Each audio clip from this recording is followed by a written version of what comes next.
What's up, guys, and welcome back for another build guide. This one's going to be for the Witch Doctor, the Zuni build, and we're just like everything else. We're going to go through the skills, Paragon, gems, and then I will run a GR70 so you can see how it all fits together. Alright, starting off with skills, we are going to be using Piranhas with Piranado, Fire Bats with Vampire Bats, Gargantuan with Humanoid, Soul Harvest with Languish, Spirit Walk with Honored Guest, Fetish Army with Legion of Daggers, and then our passives are going to be Confidence Ritual, Spirit Vessel, Midnight Feast, and Grave Injustice. As far as gear goes, we're going to be using 6 pieces of the Zuni. We're not going to be using the ring. We're going to be using the offhand instead.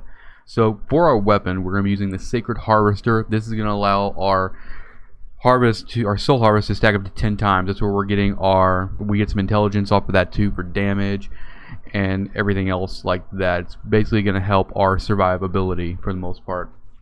We're going to be using Mantle of Channeling, which is going to allow us to do increased damage while channeling Fire Bats.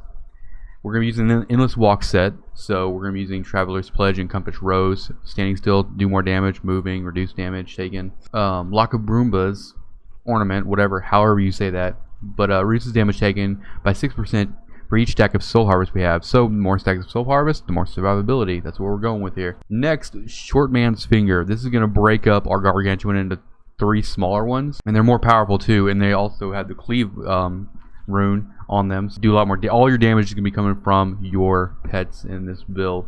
And then obviously you have your Compass Rose as well as Belt of Transcendence, and then that's going to allow us to summon more fetish dudes. For the cube, we're going to be using the Furnace, which increases our damage against elites. It's going to help us with our Rift Guardian kills. And then the Mask of Juram, which is going to increase our pet damage by 100%, very important. And then Convention of Elements. Next is going to be the gems. I'm using all topazes in my gear, and then I obviously have the diamond for the cooldown reduction. For legendary gems, we're using Bane of the Trapped and Bane of the Stricken. You can use Bane of the Powerful if you're farming, like always. And then Enforcer. Enforcer is going to increase our pet damage, and our pets will take 90% less damage. As far as roles go, all the normal players are here. You're looking for int, crit, area damage as well. So on our shoulders, we need area damage, crit on our helm and stuff like that. But mostly everything else is going to be like Vit, armor. I'll have it all in the write-up on Diablo fans. Yeah, like weapon and stuff like that is going to be offhand is going to be area damage as well, and then you're going to get damage plus if you don't already have it. I'll show you all the stat priorities for all that stuff too, but just know that you're focusing mainly on area damage and then obviously crit. Alright, so as far as Paragon goes, for the core, you're going to go movement speed, and then I usually do a split between bit and int, usually like 100 and then like 200 and put the rest in here.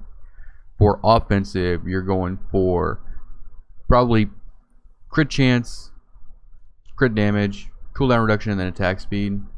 Then for defense, do resist all armor, life regen. For utility, go area damage, resource cost reduction, life per hit, gold bind. Alright, as far as playing this build in the Rift, the things you're going to be doing is you're going to be keeping Soul Harvest at 10 stacks as much as you can.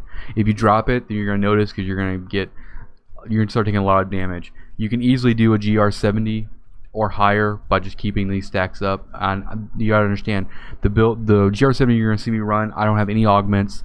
Very little of these are actually ancients, so not all of them are even max rolled at the Mystic. So really this is just kind of like a thrown together build showing you that it can do GR70. I did in like 10 minutes and some change. Not great, but it's there to just serve a purpose to show you the build. So while you're running with the Rift, you're going to be using Soul Harvest. You're going to be keeping it at 10 stacks at all times. You're going to be using Spirit Walk to kind of get around. It's going to help you kind of, walk through mobs if you get stuck and everything. Plus, if you get really low on mana, pop Spirit Walk. You can get a little bit back to keep, using Fire Bats. The idea here is using Piranhas to pull mobs together, and then you're going to be basically tagging mobs with Fire Bats and Piranhas. When you tag the mob for 8 seconds with a 6-piece bonus, your pets are going to do 2,500% more damage when you do damage with a mana spinner, which is our Piranhas and our Fire Bats. So all your pets are doing all the damage. They're gonna kill everything, which means that sometimes if you're skipping trash and you want straight for elites, your pets can actually get stuck on trash.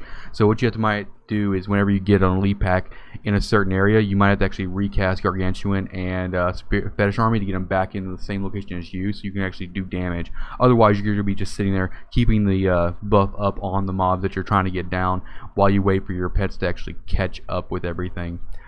Other than that, that is basically the play of it. You're going to keep stacks and you're going to keep your stacks on Soul Harvest. You're going to, keep everybody tagged with piranhas, keep them grouped together with that, and then fire batch everything, and your pets will take care of the rest. So, with that being said, let's get to the GR70. I hope you enjoyed this video. If you did, hit the subscribe button. Also, head over to my Twitch and follow so you can know when I go live. I go live every day at 8 p.m. Central Time.